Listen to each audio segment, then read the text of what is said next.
All right, everybody. Hey, thanks for joining me today. Tonight, I've got a special guest tonight. Hernando Arce is going to be joining me in a few minutes. So I just wanted to pick back up with the regular shows on Thursday evenings. In addition to what I'm doing out there, running around, showing you what's happening on the border, related incidents, related issues that affect us as American citizens, affect us as far as our rights, our constitutional rights, affect the American way of life. There's so many things happening, and so we have to stay aware, be vigilant, and always be willing to address the issues that are going to affect the quality of our lives, affect our freedom, affect our children's future, our grandchildren's future, and continue fighting to keep America, the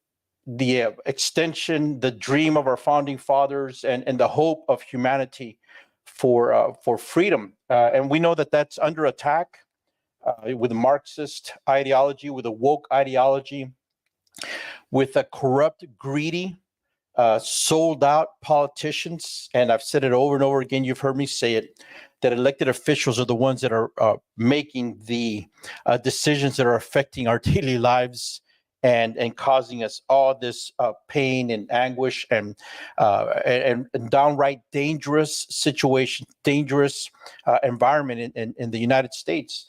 There's people, of course, that have their heads in the sand that would disagree with that are actually all on board with what's happening with our country. So as American patriots, as conservatives, as America First citizens of this nation, we have to be on guard. So I'm going to be showing you some quick videos. I'm waiting for Hernando to jump on board. He's taking care of some things. He's very busy. So I'm just gonna give you a real brief introduction to who Hernando is. He's another one of these guys that's American patriots that's out there, sounding the alarm. He lives in San Antonio right now. He's from New York, and I'll let you explain a lot of what a New Yorker's doing in Texas. But he is doing what some of us are doing. When I say some, look, folks. There are some brave people out there that will go where they know they're going to face some adversity. They know they're going to be scrutinized and even accosted, threatened, targeted. And Hernando is one of these guys. So let me show you real quick just his homepage. You can go over to Hernando, and let me bring this up for you. He's on Twitter primarily, but he's got other websites. But let me bring up the first one, and so I'm going to share this with you. So you can go to Hernando Arce on Twitter, X, at Hernando Arce. That's Hernando Arce. And go check him out. He's got a lot of videos, folks, a lot of stuff about what's going on. He's in the San Antonio area, and he's bringing a lot of videos primarily about the centers that are over there. There's that big, they call it the Migrant Resource Center on San Pedro Boulevard. It's an invasion hub, is what it is, for all these illegal aliens that are coming into the country. And he's been there. He's shown you spots around the San Antonio area. He's been down to the border as well, but he lives primarily in the San Antonio region. He's also been involved. I first became aware of Hernando and the folks that he hangs around with beyond the masks because of their stance against the vax, their stance against the mask wearing and what it was, folks, was more than just about being forced to comply with government mandates. It was infringement on our freedom, and it was using the propaganda machine and the entire force and weight and influence and authority of the federal government to shove unlawful mandates down our throats, to vaccinate people with unproven you know, medication that was sped through the approval process. And it wasn't just that, you know, the process was minimized and stages of it were shrunk, folks. The approval process for the vax, there were entire components of that process that were skipped out, that were left out, that were ignored. And so honestly, I say this, heads should roll. People should go to prison because of the death of people, because of murder that took place. People were murdered, and by injecting that vaccine into their bodies. And I'll say it and probably get banned from wherever, but it's important for me to say this. So Hernando Arce, at Hernando Arce on X. And I'm going to go into a little bit more detail because Hernando needs our help. But I see he's on board now. And so it looks like he's getting ready. I'm going to bring him. I'm going to add him to the stage here. Hey, Hernando, can you hear me, brother? Copy that, Frank. All right, bro. Hey, it's good to have you here tonight. Let me bring you up here. I'm doing some shifting around on the different. There you are, brother. So Hernando, I was just kind of giving him a real brief overview. I was going to show him some videos about what you've been doing and everything. But what I was telling folks is that you're primarily in the San Antonio area. You're from New York, and you've been very involved in what's happening with the invasion in San Antonio. But before that, you were also involved with a group called Beyond the Masks. And you were standing against unlawful government mandates, the infringement on our freedom, and we knew instinctively, brother. We knew that there was something evil about what the government was doing, and as all, you jumped in just as I was saying, heads should roll, people should be in prison, people should be tried for murder because they lied to the American public as far as the vaccine and the entire process goes. But anyways, Hernando, how are you doing, brother? How you been? Give us an update on how you doing. Well, thank you, Frank Lopez Jr., for having me on your show, and I'm an honor to be here with you and your audience. Yes, sir. And I can tell you that my hopes, my feelings are good, even though I have court tomorrow, because if your audience isn't aware, I was arrested for documenting the illegal immigrants at a public airport a few weeks ago, and I have court hearing tomorrow. But yes, as you said, I've been a patriot here, fighting against tyranny ever since 2020 with the mask, with the vaccine, and now with this invasion during the Biden regime. For your audience to know, I've been documenting the welcoming center, as they call it here in San Antonio, Texas, from day one, which is July of 2022. And I've been documenting the crisis that we're experiencing here, and just putting it out there on my Twitter account for everyone to follow me. And so just like Frank is out there recording and for history, I'm doing the same thing here in San Antonio, Frank. Hey, Hernando, and thank you for that update. Look, brother, I'm throwing up here on the screen. I threw it up there where it's you posted. We are not being prosecuted. We are being persecuted. My court date is this Friday, tomorrow in San Antonio.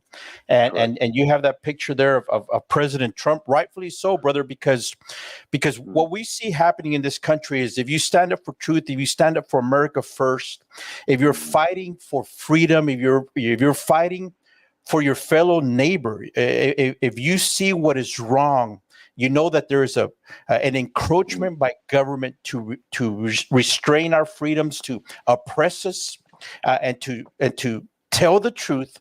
They're going to come after you. They're going to gun for you. And so when I saw this of you posting this picture of Trump, this is what they're doing to him, and this is what they're doing to you, brother. Let me throw up this other thing that I have here. It shows where you went. There's been a big deal being made about this center that all of a sudden it seems like people found out about it, but you were reporting about it, and some of your fellow San Antonio folks were reporting about it as well. And that's that secret hangar per se. That was it's on the backside. I've been there myself as well. It's on the backside of the airport in San Antonio. and that's where you had your first encounter with law enforcement, right? You want to tell us a little bit about Yes. that? Yeah. Thank you, Frank. So just to put things in perspective, the hangar is located 2 miles from the migrant welcoming center. And so I'm there every day, every night. I was there at 1 o'clock in the morning. And what I noticed at the migrant center was that they were not unloading illegals into the center. They were loading the illegals into the center. That brought up a red flag for me. I'm like, where are they taking these illegals at 1 o'clock in the morning? Because Frank, you're a man of God. You understand that evil works in the dead of night. And so Yes. what they were doing, amen, what they were doing is transporting these illegals from the welcoming center to an undisclosed secret migrant camp or hangar, as you call it, behind Yeah. the airport, behind the airport, which is not zoned for that. It's not accommodating. That building is a warehouse. It doesn't have bathrooms. It doesn't have the utilities for people to stay there for 2 or 3 days. And what the center was doing, it was they were moving the human trafficking. The Yeah. center only holds 700 people a day. You get it over 1,000 people coming into the center a day. So they got to keep moving the meats. You got to have the fresh meat come in. The NGOs got to make their money. It's become a Yeah. business, like you said before.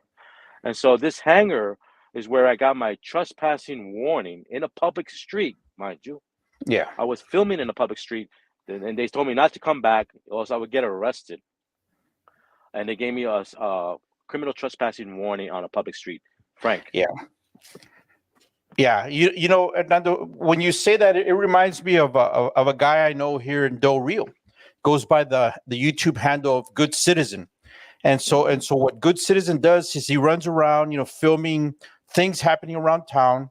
Sometimes EMS, sometimes fire department, but mainly police activity. And he's exercising his First Amendment right. You're very familiar with that. The First Yes. Amendment right is freedom of religion, freedom of speech, freedom of assembly, freedom to redress, make our petitions, our grievances known to our government.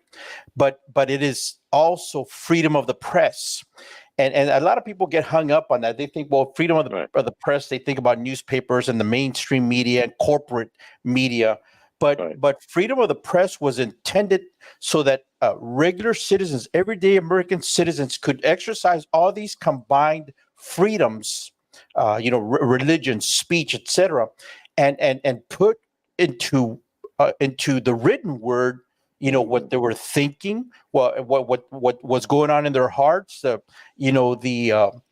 arguments of the Sure. day, and Right. so of course incorporating, like you said earlier, faith and all these ideals of Western civilization. Our Constitution is a great piece of not just the written word, but it captures the essence of Western ideas of freedom, and that incorporates Judeo-Christian principles as well. And so you Amen. were over there filming, and that's Right. the thing. That's what the reason I bring up my friend here is because he was given a criminal trespass as well while he was on public property, Hernando. He hadn't even Right. stepped onto the facility.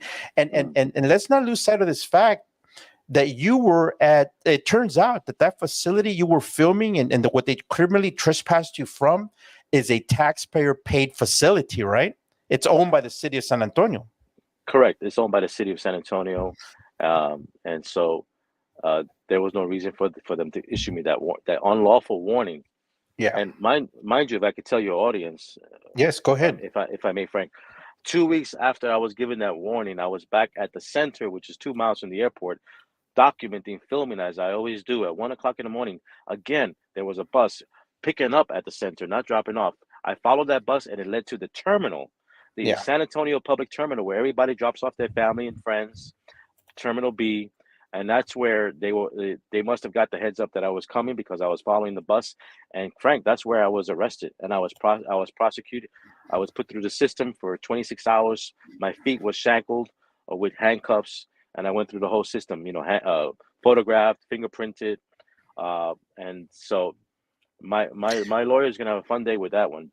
Yeah, Frank. and I'm showing that right now, bro. You showed up. You were filming this white buses. They, from what I remember, they kept circling around and circling around because they knew you were there, right? Right. Yes. Yeah, Yes. and they didn't want to drop off their cargo because they saw you that you were there with a camera, and then probably they already recognized you from hanging out at San Pedro as well. Right. And so the video that I'm showing people, once again, folks, you can go to Hernando's Twitter X account at Right. Hernando Arce, Hernando Arce, ARCE, and I'm Right. showing that. And so what happens is that as eventually police officers approach you, and one of them happens to remember, or they got word that you had been issued that that questionable Warning. criminal trespass warning, some time before.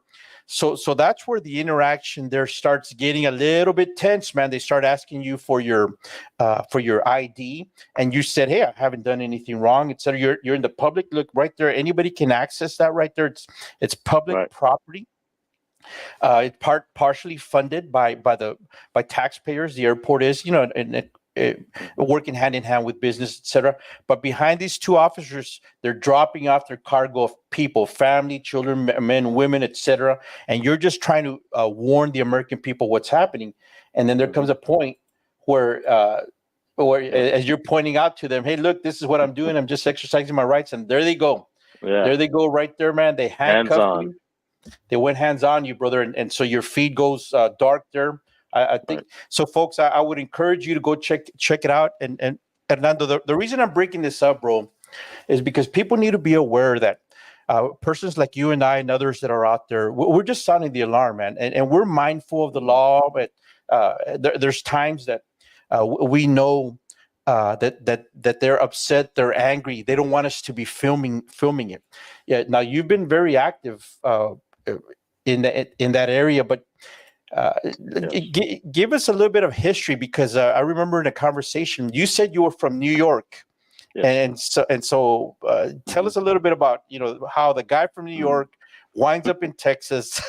And so give us a little bit of background on that. Oh, I appreciate that, Frank. So yeah, I was born and raised in New York City, my whole life, and what I've noticed during the Obama administration is that my neighborhood, my neighborhood of Corona, Queens, Elmhurst, Queens, in New York City, transformed demographically into an illegal alien city. I didn't recognize my city. Matter of fact, I started filming 10, 12 years ago with my iPhone on YouTube. It's called Border Wars USA. That was my Okay. YouTube handle. And I started recording of what's happening, the crime, the cultures change, the language. They don't speak English. And so at that time, I recorded and said, you know what? It's time for me to leave New York City. And I came to Yeah. Texas, thinking that at San Antonio, Texas, I'm here because Texas is known for its rugged individualism, right, Yeah. Frank? And Yes. so Yes. I come to San Antonio, and here I am. These illegals, they seem to follow me like a nightmare, because 5 miles from where I live, you have this illegal immigration human trafficking center. And Yeah. so it follows me. So what do? I picked up my camera like I did in New York City and started recording from the day they opened up, July of Yeah. 2022. And I Yeah. tell you, Frank, it's not slowing down. We're in the Yeah. winter months where it's supposed to slow down. It's picking up. Yes. Yep. But Yeah. Go ahead, bro. Go ahead. no, it's just that's all I wanted to say, Frank. Yeah, and you're right. I mean, I worked in the Border Patrol for 30 years, and this is the time frame in the past where the people that were here illegally, look, folks, there's always been this kind of symbiotic relationship. People would cross the river illegally, they would come and work, and then you would see them going home for the winter months, for Christmas and all that, to be with family. Instead, it's picking up. It's crazy, to the point where they had to open up, and it started picking up. They had to open up that terminal over there, that location by the terminals in San Antonio. Here in Del Rio, Eagle Pass area, we've seen the NGO Mission Border Hope in Eagle Pass overflowing, and the NGO in Del Rio, Valverde Border Humanitarian Coalition, getting busy, man. They're just always full. I was there a couple of days ago, and it's just it's crazy. And so part of what you said, let's circle back to that a little bit because, so some people kind of get a little bit nervous with this, Hernando. They think right off the bat that we're being, xenophobic or whatever they want to call it. But you said, in New York City, one of the oldest cities in the country, you notice that all of a sudden the English language just started disappearing. And so, yeah, we are a nation of immigrants, and we believe in the rule of law, man. We believe in orderliness. We believe in doing things on the up and up, because, like you said earlier, when things are done in the darkness, shady stuff going on, when you have chaos and disorder, that's where evil flourishes. Bad things happen. On one of your posts, I saw that you were talking about a black market, in a sense, taking place at that center. You want to explain to us a little bit, about not only about how look, we obviously we speak different languages. There's people here that speak 2, 3, 4, 5 languages, whatever. But for us to say we were concerned when we noticed that the English language just started disappearing. What were your thoughts with that? Why was that important to you? Okay, Frank. Well, I believe in border language and culture. These immigrants are not your mother's immigrants that are coming in. These are not your grandmother's illegals. These people are they feel that the sense of entitlement, a sense of virtuousness when they come here.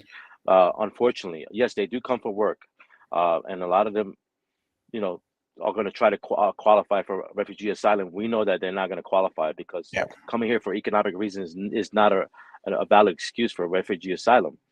So and also, you've seen those illegals carrying those yellow envelopes. Yes. Big yellow. I've documented what those envelopes read, and a lot of I haven't seen any journalists really go ask them, see what they read. The documents say that they've been arrested, Frank. Yeah. They've been arrested. They have no status here because they did not come through a port of entry.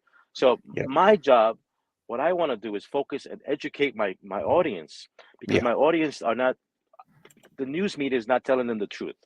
Yeah. They're not coming here as refugee asylums. These people have been arrested because they came in through the river. They didn't come in through a port of entry. They're released on their own reconnaissance, Frank. They have no bail. They have no bond. It's a gray area. And guess what? They have a court date, 60 days, usually 60 days from when they got those yellow envelopes. And those court dates is not to meet a judge. It's to meet another ICE officer. That what he's going to do, he's going to stamp those papers and allow these illegals to stay for another 2 or 3 years until they see a judge. And if that judge says that you need to be removed, then they would be removed. But the majority of these activist judges are not removing them. That's from what I'm hearing, the intel I'm getting. And once they get that activist judge to let them stay, then they can try to apply for refugee asylum, which is another 5 to 10 years. Yeah. So, go ahead. No, I'm done.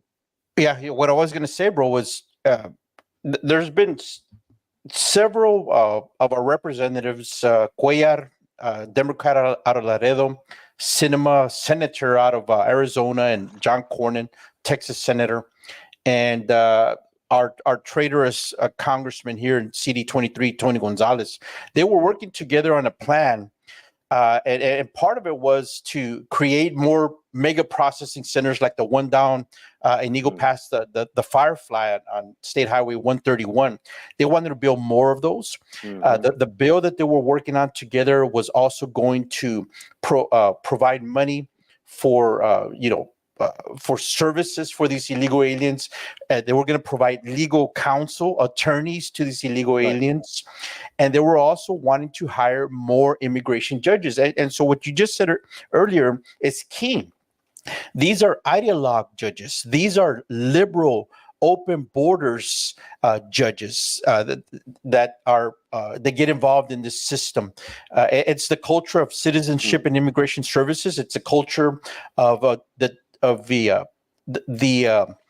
the legal field, for the most part, within the Department of Homeland Security. So to go and hire more judges, all that was saying to us down here on the ground was, you're going to hire more people. They were talking about hiring more Border Patrol agents as well. all you're doing is hiring more people to process faster, to release people faster into the interior of the country, to flood more people into the interior of the country. There you That's go. all that is. Yeah. And so one of the things you're talking about too, that these people do not present themselves at a port of entry. That's right. That's why we have 8 USC 1325 of the United States Code, illegal entry or entry without inspection, entering at a point other than a designated port of entry.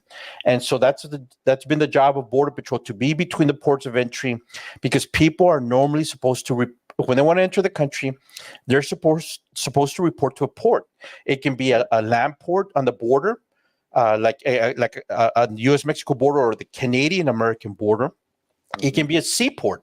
There we have seaports, all on both sides. The Atlantic, the Pacific, and the Gulf of Mexico. We have seaports and airports. They're all throughout the country. People can fly straight into the United States from Europe, Asia, whatever. And they, most of the time, unless they're American citizens, they have to report to Customs and Border Protection, Office of Field Operations at an airport. So these illegal aliens, these people that are coming over, they're not doing that. They are violating 8 USC 1325. And so you're right. They're going to be released.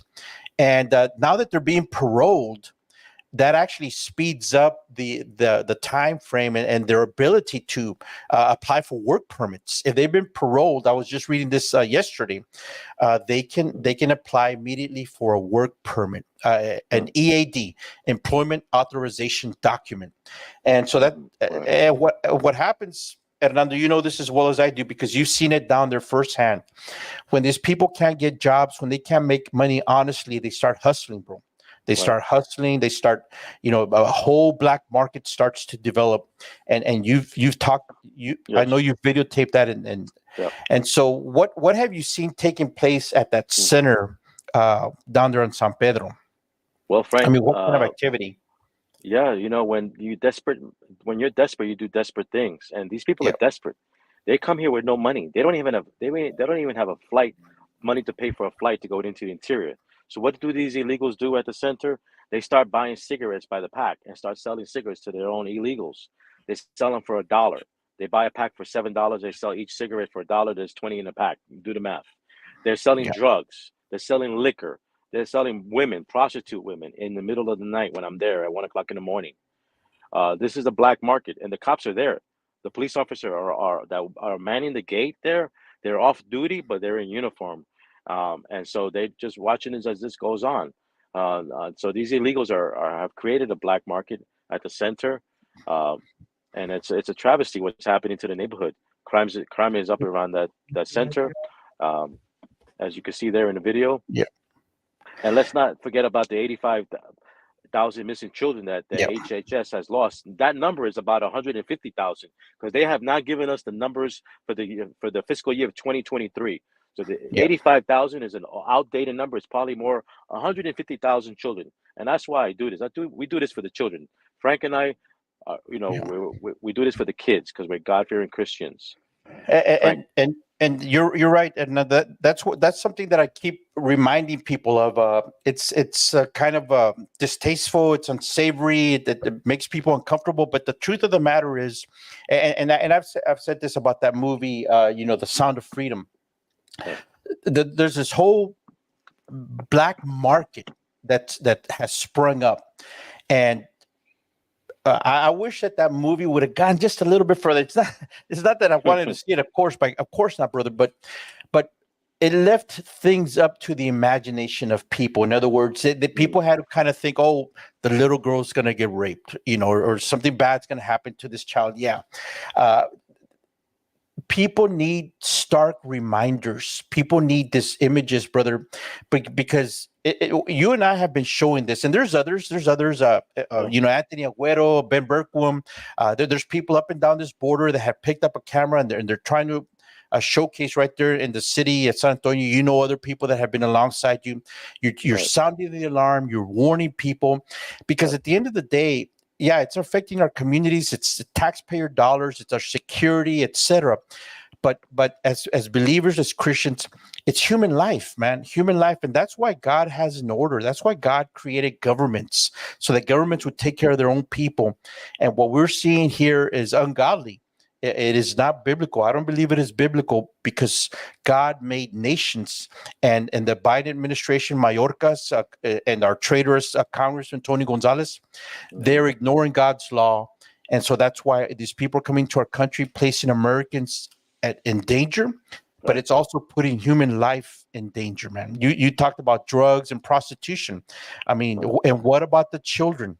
That's something that we can't forget, is that little boys and little girls are being violated every day. We don't see it here. Obviously, look, as I'm looking at this video, and I'll throw it back up here for people so they can see, what I'm looking at on this video. Let me show it real quick. You're talking with all the different folks. You're showing them what's happening, and there's just look at all the gentiazo, like we would say. Just look at all those people hanging around, and we have shown them, and I know you've shown them too. And you're looking at the documents there, right. Just thousands of people crowding the streets, and so you're just doing your thing out there. You're reporting, and all of a sudden, they start coming after you. Let me throw this back up here, because this is another one that people need to see here. Okay. 6 months to stay in. Sorry about that. Let me jump out of here, and let me bring up the screen. I was trying to line these up before I started up here. Yeah, this one right here. Let me share this. And under this is another picture that you took. You were at the airport, and this is not the first time. This is actually a second time, right? That you were approached by law enforcement again. You want to tell us a little bit about that? So listen, the center, they've been harassing me from day one, Frank, and to your audience. They always complain about me jaywalking while I'm documenting these illegals. It's amazing. I've been handcuffed. I've been detained like 3 or 4 times. The picture you see there is when I was at the airport. And I'm going to show a little ankle to your audience. I work for a company that's always at the airport for business. That evening, I'm there for business, for my job, and they saw me and they chased me down. They say RC, and they chased me to my company vehicle, Frank. Wow. And they pulled me out of my vehicle. They detained me. They handcuffed me for 30 minutes. I wasn't able to do my job with my clients. Wow. And this was harassment, and for what? For a man with a camera in a public airport, Frank. This is what is called police state, Frank. Yeah, and that is a concern of mine, Hernando. Look, I served for 3 years as a military policeman enforcing Uniform Code of Military Justice, military law. 30 years as a federal law enforcement officer. My dad was a Border Patrol agent, a Fed.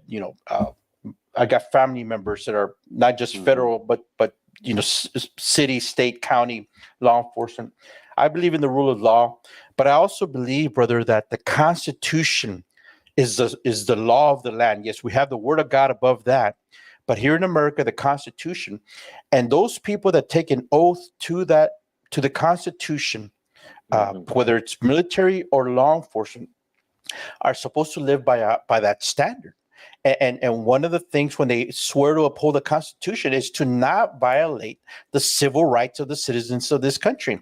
And what I know of your interaction, you're out there, you're out there exercising your First Amendment rights, and you have had your civil rights taken away from you.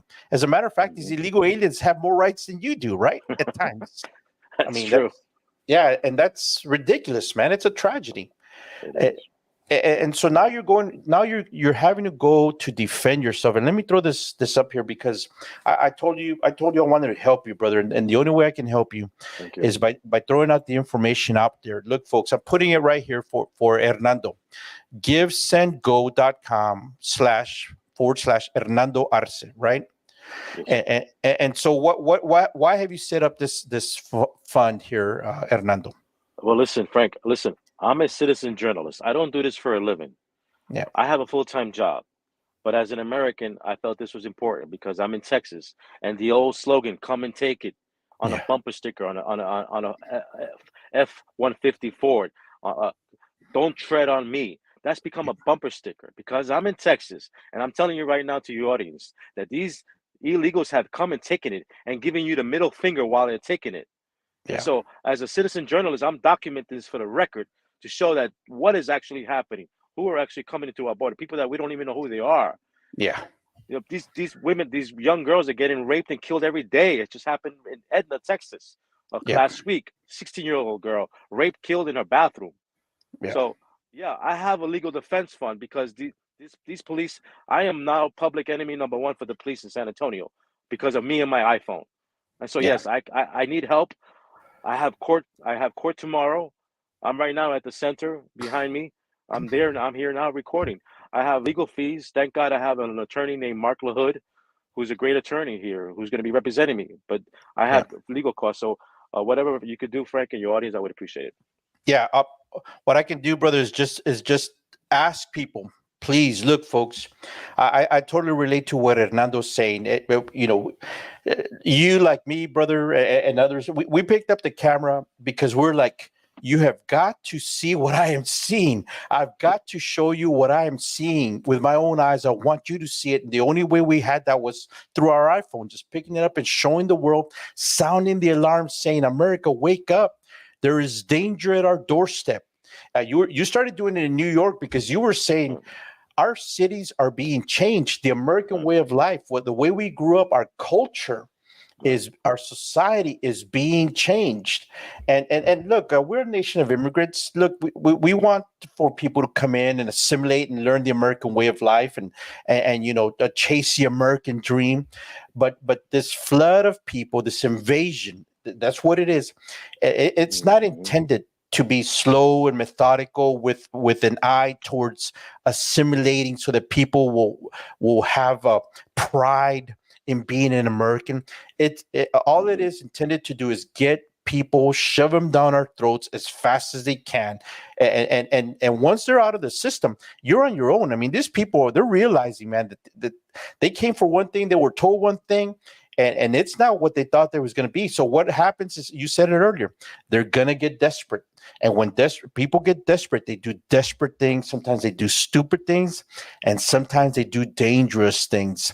And so you mentioned that situation out of Edna, but also I think you had sent me something about an 11-year-old girl. Was it you? You sent me that, right? No, it was someone else. No, it was somebody else. Yeah. No, so somebody sent me about an illegal alien that killed an 11-year-old girl and stuffed her under the bed. Stuffed her under the bed, bro. And that's the thing, man. I mean, God only knows what other crimes have been committed out there by illegal aliens. And look, not all of them are evil. Not all of them. But for one thing, they're entering the country legally, so they are breaking the law. They are lawbreakers. They're not following procedure, and so right off the bat, their first steps in America are as lawbreakers. The other thing you spoke about too is that they are coming with this sense of entitlement. They're coming with, and we saw it here in Del Rio when these people, that all the Haitians who were under the bridge, were being given food, and they were tossing the food away. They were saying, "We don't eat this stuff. We don't. This is not what we're used to." And instead of being grateful, instead of, "Hey, look, this is nourishment for my body. This is food. My body's gonna process it." No les gustó. They didn't like it, and so they had some very flippant attitudes about it. But that's why I said I was. All I could do is post your givesendgo.com account. givesendgo.com/Hernando Arce. Folks, if you're out here wondering what you can do, and I see it all the time, man, I wish I could, help you, Frank, whatever. Here's a man who has to go into our criminal justice system tomorrow, Hernando. He has to go before a proceeding, a judge. He has to be represented. And so there's associated costs with that.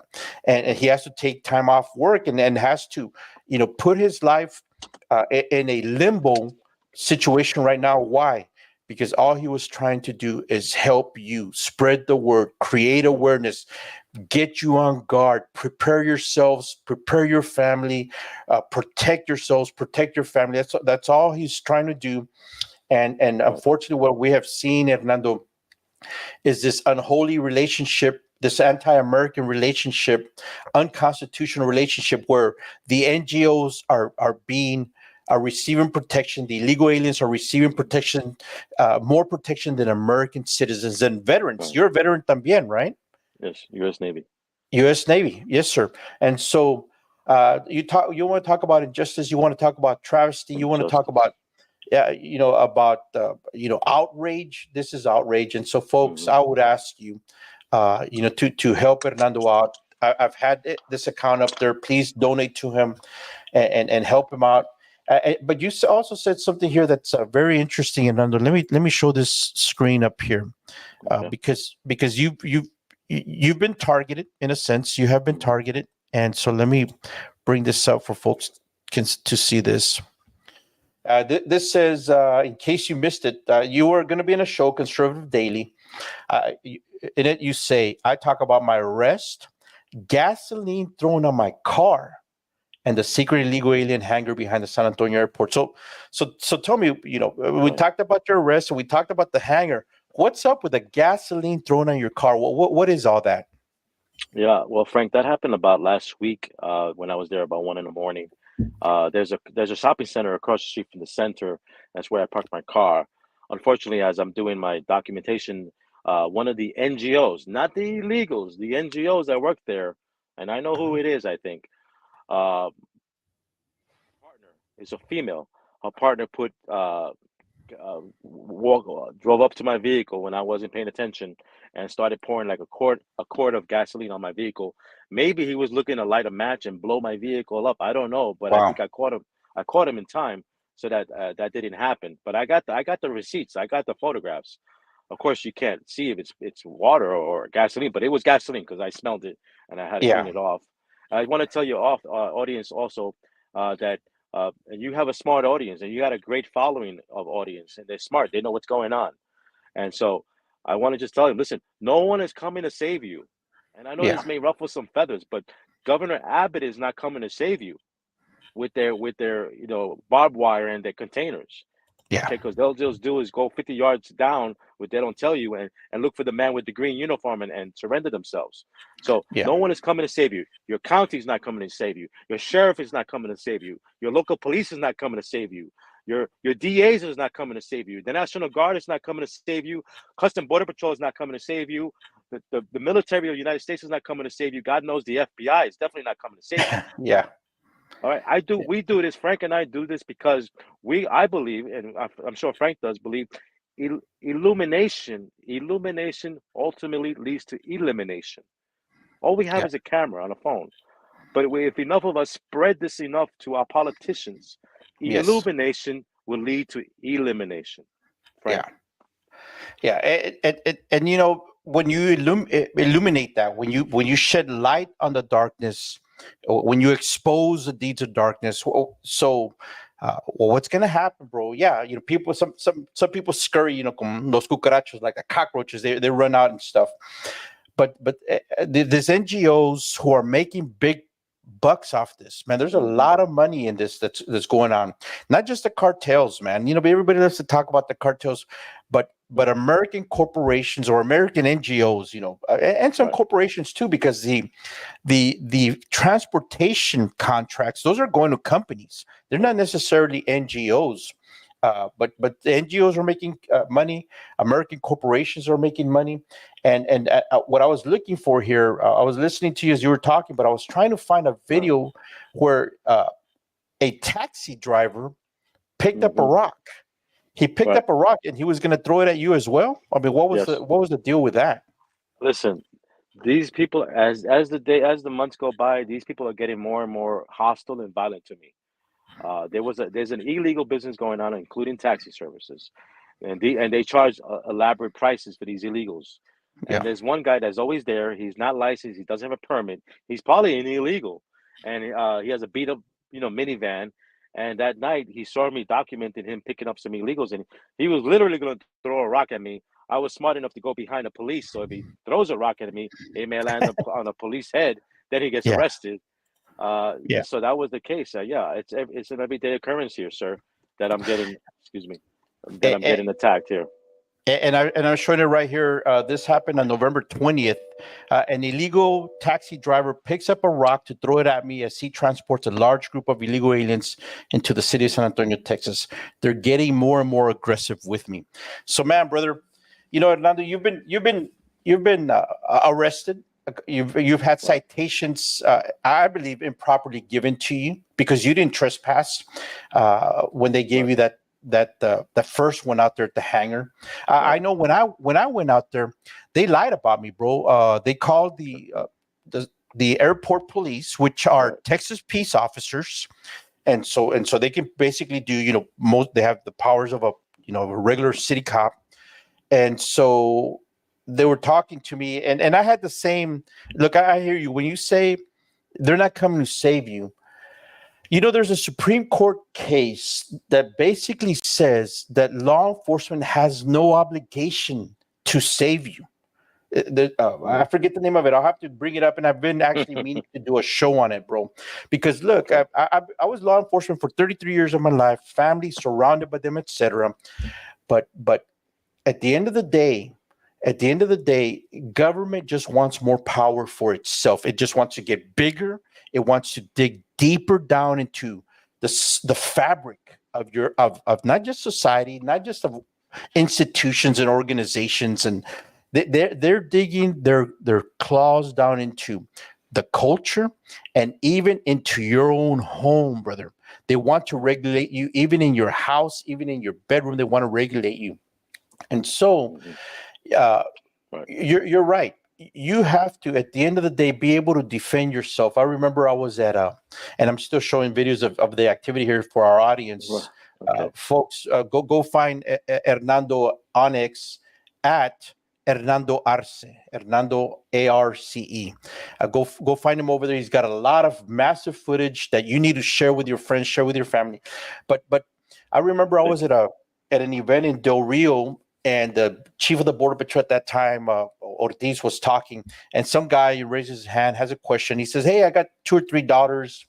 The illegal aliens come up to my fence line. They're hanging around. My daughters are out there.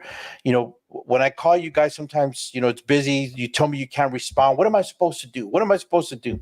And I'm looking at this guy, and I'm sitting there thinking, a father, a man, somebody's husband, who's got his daughters out there playing, and you got freaking men with who knows what intent is in their heart, who knows the thoughts of their head, who knows the stirring in their loins, in their groin, who knows, brother, who knows qué tipo de personas son, what type of persons they are.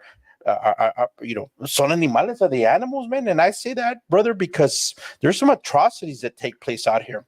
And so you have a grown man asking another man, what do I do? And then the chief tells him, oh, well, keep calling Border Patrol, keep calling law enforcement. I'm like, dude, you better hope that your wife never hears you saying that. Because if you can't defend her children, man, she's about to disown you. I mean, my God, who asked that question? You defend your children. You defend your home, your family. And that's what's happened, Hernando. I think part of what moves us también also is that we want our fellow Americans to wake up. You said at the beginning, America is about rugged individualism, man. The pioneer spirit, the explorers, the intrepid explorers that went into a wilderness, that sailed across an ocean at the risk of drowning, bro, in little ships made of wood. And we're losing what it means to be an American warrior, to be an American fighter, to be an American patriot, brother. It's getting lost. And so I think underneath all this, Hernando, I think that we are the kind of persons that we're sounding the alarm because we want to hold on to that. We don't want it to get lost, and we want it to stir up in people's hearts. We want them to wake up, and so for doing that, we do put ourselves. I totally agree. We put ourselves in the line of danger, brother. It's a different type of danger. It's not, in the military out there running around, though we both are willing to do that.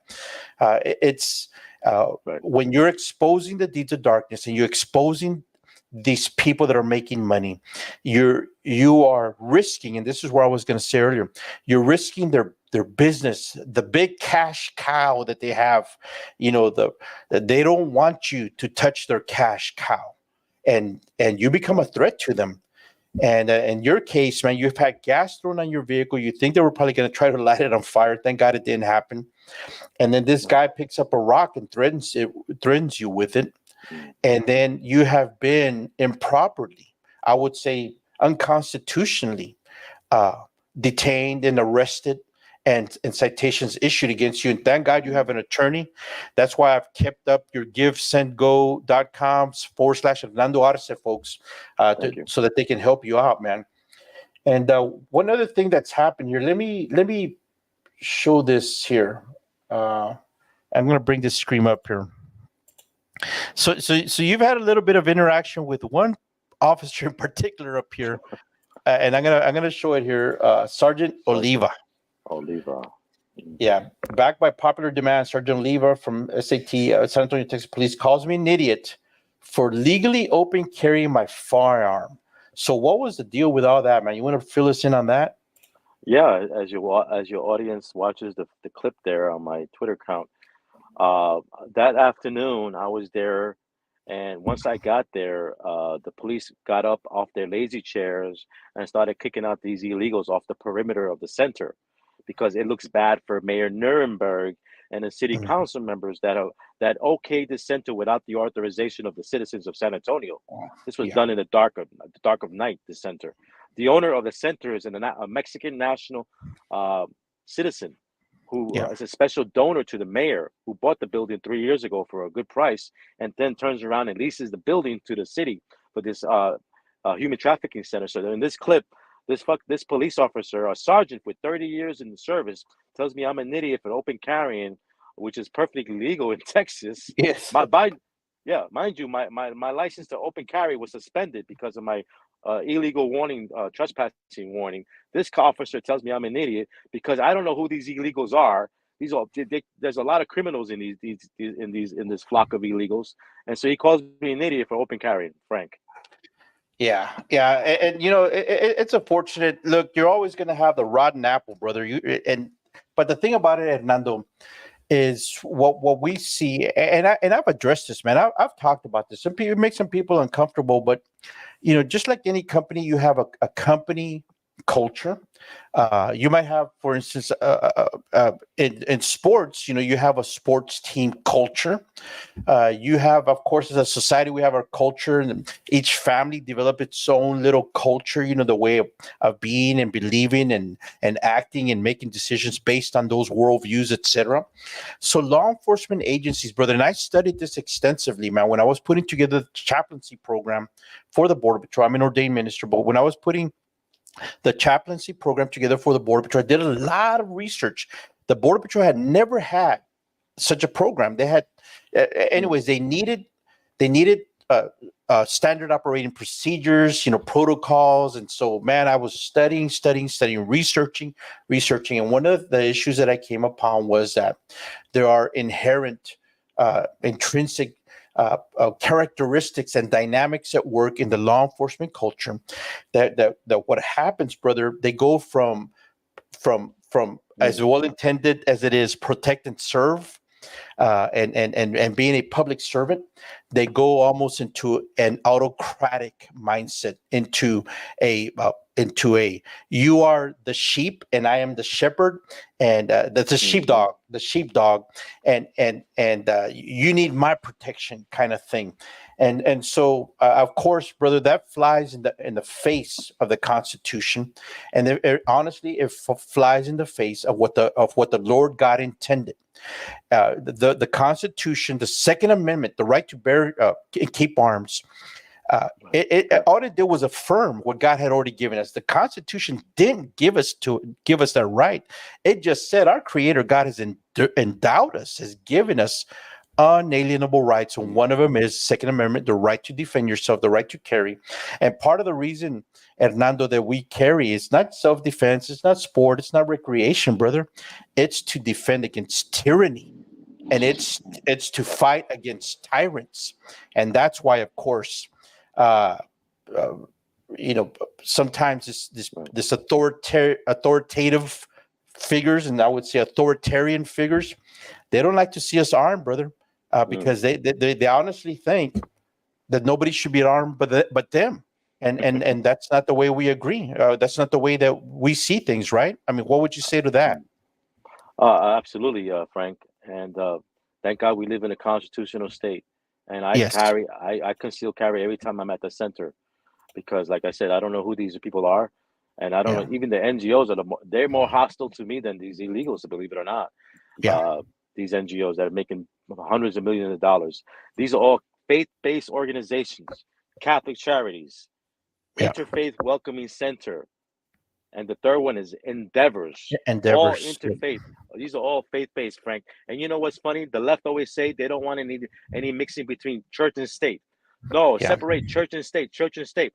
Guess what? This is invasion is orchestrated between church and the state. Like this.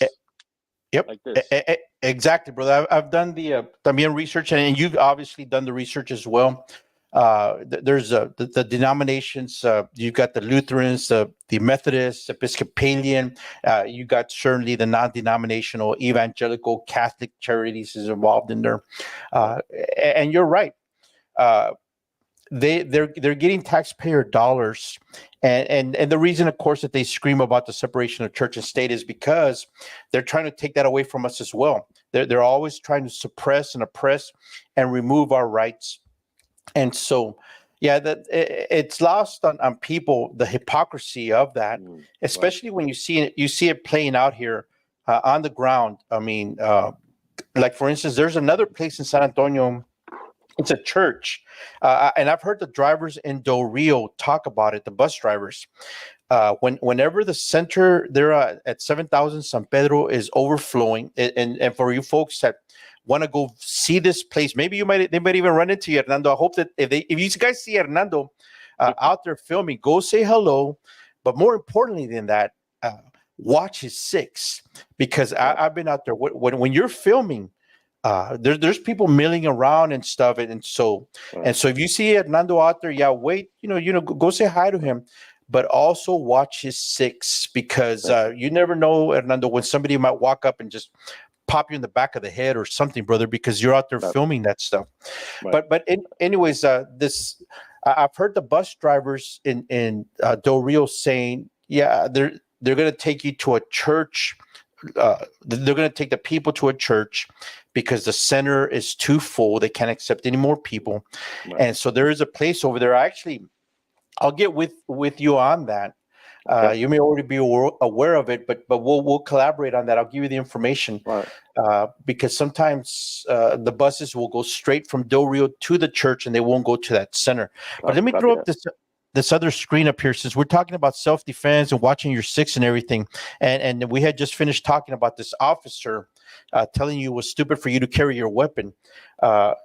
You posted publicly here, brother, my license to carry a handgun is now suspended. What in the world, brother? What is up with that? Well, Frank, I think it's just it's the protocol with the state of Texas. If you've been charged with criminal trespassing as a Class B misdemeanor, they automatically suspend your license. Of course, I'm going to be vindicated because I didn't do anything wrong. And just to conclude the interview right now, Frank. So I want your audience to know, and you have a very intelligent audience, that Frank is the real deal. I've met with many other candidates that's running for District 23. I'm not going to mention any names, okay? They may have shiny hair and nice suits, all right? They may be kind of polished, more polished than Frank, not to say anything wrong about Frank. But Frank is the real deal, because I talk to people on the ground that know what's going on, people in the business of what's happening in this country. And they all tell me that Frank is the real deal. So to your audience, they need to start spreading your campaign more vigilantly, because Frank, I've only known you for what 6 months now, Yes, and sir. I'm not gonna name the other names, but you're the real deal, and you have my full support I for Congress appreciate in that. District 23. All right. Hey, another. Hey, look, I appreciate that, brother, and I totally agree, bro. I totally agree. I've said that before. Well, I get it. I get it. People in the political season, Hernando, get it, and they want the shiny polish and all this other Right. stuff, brother. We're in trouble. Our country is in trouble. And what I want more than anything in my elected officials is people that are going to go fight against the machine, that are going to go to, whether it's a city board, the city's council, the school board, the water district board, the state legislature, and certainly Congress and the Senate, governorships and all that stuff, that they're going to go fight for America. They're going to go fight for what's real. They're going to go fight for our children. They're going to go fight for life. And what I'm seeing, Hernando, and I know you got to go, brother, is this bunch of political people and candidates included that they're not running for the right reason, bro. And certainly we can't look at the hearts and minds, but I'll tell you this, all you got to do is look at their actions, look at their track record, do the research, speak to them, look at them in the eye and ask them the hard questions. There's candidates running right now in Congressional District 23, bro, that are in bed with groups like the Libre Initiative, which is an open borders amnesty group that's funded by the Koch brothers, who hate Trump and also want borders to go away because they want cheap labor. I mean, there's candidates running for Congress in this district. And I'm not talking about Tony Gonzalez, brother. I'm not talking about the incumbent. I'm talking about candidates. Yeah, bro. So, folks, look, we're going to wrap it up here, but I've kept this up. GiveSendGo.com/Hernando Arce. And then you can obviously go to his X account at Hernando Arce. Look him up. And Hernando, do you also have a Facebook, or X is your primary, right? Yes, but Hernando Arce on Facebook as well. Yeah. So folks, go look him up. Go help him, show him your support, give him some love. And so, Hernando, if you got to sign off, brother, I'm just going to close it off here. Okay, God bro. bless you. God bless you. We'll be talking later, man. God bless you. And we do this for God and country. For God and country. Yes, sir. I totally agree. Thank you, bro. You bet. So, folks, there you have it. An evening here talking with Hernando Arce, who I believe, in every sense of the word, saw what was happening to his hometown. He lived in New York City, and he said, "You know what? I'm gonna go to Texas." And there's a lot of folks that are doing that. But now he sees that Texas is in danger, and he sees that this invasion is being allowed to happen. That's the only way you can say it. It is being allowed to happen. It's being orchestrated, coordinated, bankrolled, paid for by the federal government. And here in Texas, I've said it before, man, I have been critical of Governor Abbott. Why are we playing games, shipping these people? Oh, we're sending them to sanctuary cities and stuff. Send them to the border. Send them back home. Send them to a port of entry. Tell them to get off the bus al sur rápido, to the south quickly. Get out of here. You're going to do it the right way. Go to a port of entry. Why are we playing games? And now we're getting into these legal fights between the feds and the state, and thank God for Kim Paxton, but he's having to get involved.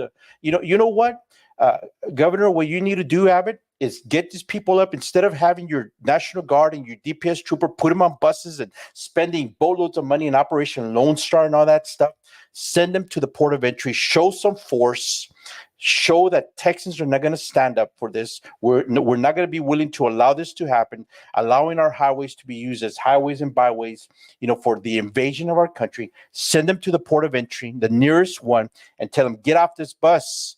Go back to Mexico. They let you come in, let Mexico deal with you. And you do that 10 times, 100 times, 1,000 times, 1,000,000 times. Eventually, they'll get that message. And instead of paying all this vast amounts of money on taxpayer tax dollars to send them into the interior of the country, we'd be paying minimal amounts just to load them up on a bus, send them to the port of entry, do that a couple hundred times a day, gas it up as necessary, but no more of this interior busing that's taking place and spreading misery to other Americans, creating misery for American citizens in other parts of our country. We are the United States of America. We are supposed to be defending the border. Texas is supposed to be the final frontier. It's supposed to be, the line in the sand. It's the Lone Star State. And instead of, saying, come and take it with pride, like those defenders for Texas freedom did against the Mexican army, they said, come and take it. You mean referring to the cannon that was there? And it was a saying, a statement of defiance against overwhelming odds. Instead, that saying, that motto, come and take it, has been perverted and twisted. And these invaders from all over the world, everybody loves to say it, 150 countries, 160 countries, whatever, invaders are coming and taking it. They're taking our tax dollars. They're taking our resources. They're taking services that are intended for our fellow Americans, for veterans, for our elderly, for our children. They're taking that stuff away from us. And so, folks, Hernando referred to it, and I'm going to say I hadn't even talked about it. I have had that little logo in the corner of my screen. I am running for Congress in the 23rd Congressional District of Texas, and we have a problem. We have infiltrators in the Republican Party who do not believe in the Republican platform, who to them it might as well be toilet paper, as well as the Constitution. I'm not even going to get into the vote today by our traitorous imbecile of a congressman, Tony Gonzalez, who voted for the National Defense Authorization Act and allowed once again for spying to take place on Americans. I haven't even talked about that. That's a whole different show. But what I'm telling you is I'm running for Congress to vote for conservative values, for the Constitution, for the Word of God, to fight for the children, regardless of nationality, regardless of immigration status. This invasion is allowing a black market to exist for the bodies of little boys and little girls. And that should outrage all of us, because as Americans and as Christians, we value life. And so that's why I'm running for Congress. You can go visit usborderpatriot.com, usborderpatriot.com. I need your help. I spoke a lot about Hernando. I value the guy. I appreciate him. He needs our help, because he's got legal troubles, because the system is coming up against him. But I'm also running for Congress, and I could use your help. Might as well be David versus Goliath, but send me some stones so we can slay the giants. All right, folks, that's it for tonight. I'm going to sign off. Thanks for hanging in there with me. usborderpatriot.com. Please go donate. Please volunteer. You can also sign up for email updates there, and spread the word. Share. Please follow. Please like. I also have an X account at US Border Patriot, at US Border Patriot. Please go to my X account and sign up there. I have a Facebook, Frank Lopez Jr. US Border Patriot, and YouTube by the same name, Frank Lopez Jr. US Border Patriot. So I would appreciate you getting the word out and just telling others that we're sounding the alarm. We're doing it for our freedom, for our families, for Texas, for America. Hey, good night, folks. God bless you. God bless your families. And let me just remind you of this. No matter what you're going through, no matter the problems of your life, your marriage, your prodigal children, your bosses, your employment is in danger, your car's breaking down, you can't pay the bills, you're having problems in life, folks, call out to God. Cry out to God. He hears our prayers, and he answers in ways we cannot even understand, in ways we cannot even imagine. But above all else, give your heart to the Lord Jesus Christ. He came, he was born of a virgin. He led a sinless life. And at a certain point, he took upon his ministry and he preached the truth. And for it, he was condemned and he was crucified, nailed to a cross. He shed his blood for you, for the atonement of sins, for the forgiveness of sins, so that not just the people of his time, not just the witnesses of his time, but those of us who have not seen, but yet we believe that we too would be saved, that we too would be inheritors of eternal life through the blood of Jesus Christ. So I would ask you, if you have not done it, that you would consider giving your life to the Lord. and asking Jesus to come into your hearts and be your Lord, be your Savior. Repent of your sin. Turn away from your sin. Stop doing the evil things that you know you're doing, because God's Spirit is reaching out to you and is telling you, don't do that. This is wrong. Repent of that. Put your eyes on Jesus, who is the author and finisher of our faith. And so with that, I leave you, folks. Your answer is coming. God bless you. And don't stop praying. Don't stop believing. And don't stop fighting. Good night.